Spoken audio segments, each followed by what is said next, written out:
pretty big series, but that seems par for the course when it comes to Civil War. Yeah, and I think anytime you get into this conference, they're all big series. Certainly college sports are about rivalries, and I think everything's going to get magnified whether a team is on top or on the bottom. And both teams really trying to stay at the top of their game as they head into the playoffs, so it should be a good time. I mean, when you look at the past few years, obviously they've been really exciting with the sweeps and keeping each other from winning Pac-12 titles. Now this year the Pac's on the line for both teams. How cool has it been to be a part of?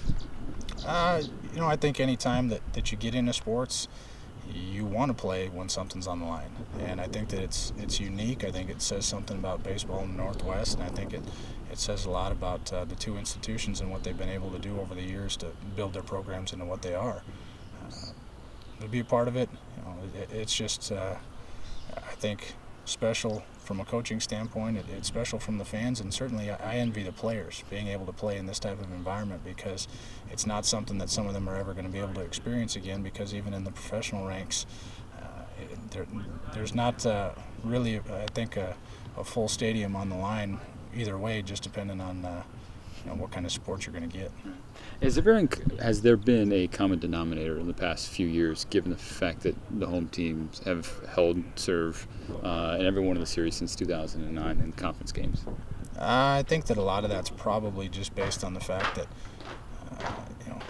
it's a hostile environment wherever you go. I'm sure they don't like playing here. I'm sure that some of our guys don't like playing there. It's just the nature of finding comfort in your own home. And at some point, I think those numbers are going to change. When and how much, I think it's just going to be determined by time. We'll start to see how those numbers unfold. As you guys have started your preparation for this team, looking at film and whatnot, what have you seen from the Oregon lineup on tape?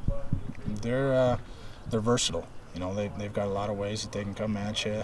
They'll short game you. They got some guys that can drive the balls in the gaps, and they're strong on the bump, as I think most championship caliber teams are. So we'll definitely give them our best effort, and I'm sure we'll get theirs in return, and we'll see what happens. Do you see a lot of similarities between the two ball clubs in terms of style?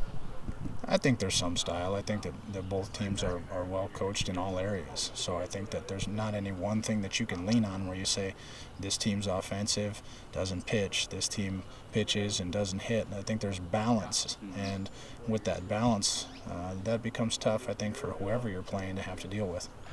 What have you tried to impress on your weekend starter guys, Matt and Andrew and Wetz, heading into this weekend, specifically with Andrew and Ben, given the fact that they're Oregon guys and they've come up in this rivalry and there's so much emotion? Have you tried to impress anything specific on them? That it's just baseball.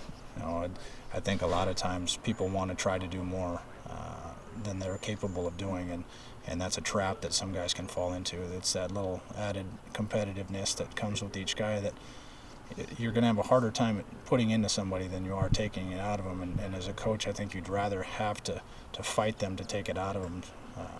For those two guys, it's been meaningful to be here. I think they want to beat anybody that they go up against. I don't think that it's any different just because we're playing our rival.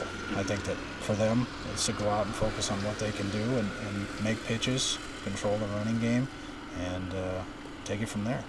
Last one for you. How much more enjoyable is the series? Well, maybe not enjoyable might not be the best word. Stressful, maybe. I don't know.